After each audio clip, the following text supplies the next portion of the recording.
Bir haberle dikkatimi çekti. Meclise vize mağduriyetlerini ve aracı şirketi araştırmak için bir önerge verilmiş. Ama tahmin edin ne oldu? Tabii ki AKP ve MHP oyları reddedildi.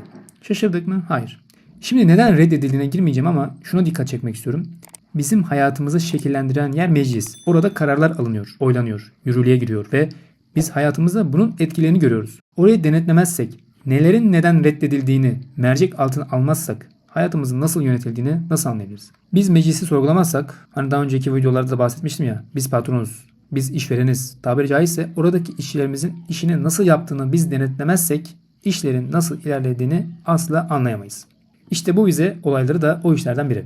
Ortada bir mağduriyet var. Hakikaten gayet güzel bir araştırma önergesi veriliyor ama reddediliyor. Neden? İşte bunu düşünmemiz lazım. Senin arkadaşının vizesi reddedilmiştir. Onun amcasının, teyzesinin, annesinin, babasının, arkadaşının. Peki parası ne oluyor? Yanıyor. Neden? Ya zaten para kazanmak zor. Bir de sürekli böyle şeylerle uğraşıyoruz. Süreci basitleştiriyorum. Diyelim ki Hollanda'ya gideceksiniz.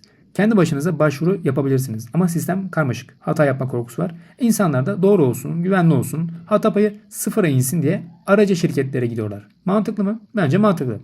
Dışarıdan yemek yemek gibi düşünün. Evde yapmak zor geliyorsa dışarıdan hizmet alıyorsunuz. Şimdi buradaki asıl sıkıntı şu. Bir ücret ödüyorsunuz ve vize reddedilse bile bu para iade edilmiyor.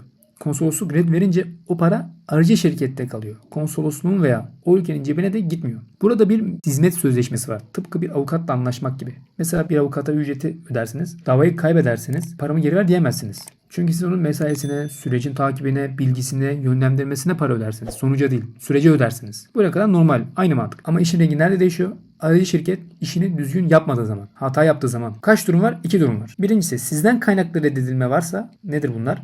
İşiniz yoktur, mal varlığınız yoktur, geri dönemeyeceğiniz düşünüyordur karşı taraf tarafından. Kardeşim sen burada kalma diyorlardır. Burada aracı şirketin bir sorunu yok, bir suçu yok. Bu tamamen kişiyle alakalı. Ama ikinci durum aracı şirketten kaynaklanabilir. İşte ben bundan bahsediyorum. Eğer aracı şirket dosyanızı eksik hazırladıysa, yanlış yönlendirdiyse, teknik bir hata yaptıysa o zaman ne olacak? İşte biz bunun peşindeyiz. Bu insanlar bunu nereden bilecek? Kimden hata olduğunu, kendisinden mi kaynaklandığını, şirketten mi kaynaklandığı, şirketten kaynaklandıysa eğer neden parasını geri alamasın? Burada bir adaletsizlik yok mu? Var. Araştırılmıyor nedense. Ortada bir çeteleşme mi var? Yoksa sadece keyfi bir sistem mi var? Bizim vatandaşlarımıza neden vize verilmiyor? Bunu kendi başımıza bireysel olarak araştırmayız ki. Bunu bir topluluk olarak araştırabiliriz. Meclis eliyle araştırmamız lazım. Onların işi orada o. Orada görevini yapıyor. Peki neden bu görevini bile yapamıyorlar? Bu görev engelleniyor. Diyor ki bir kısmı araştırdım bu nedir diye. Diğer bir kısmı diyor ki yok boş ver araştırmayalım. Patronların parası erisin. Aracı şirketten kaynaklı hatalar yüzünden vize reddedilse bile parasını geri alamasınlar. Bunu araştırmamıza gerek yok. Aman boş ver. Demek olmuyor mu? Yani insanların çilesini görmek, araştırmak gerçekten bu kadar mı zor?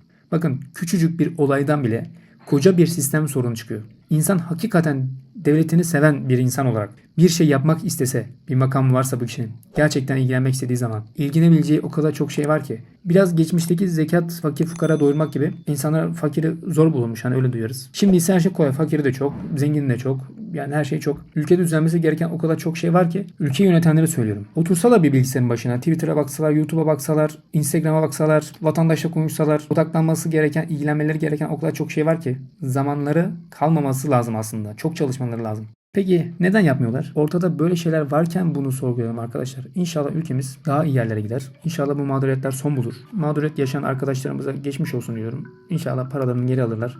İnşallah vize alırlar. Peki sizin vize sürecinizde başınıza neler geldi? Aracı şirketler sizden ne kadar hizmet bedeli kesti ve red alınca ne dediler? Yorumlarda yazın. Çünkü hepimiz benzer süreçlerden geçiyoruz. Bir sonraki videoda görüşmek üzere.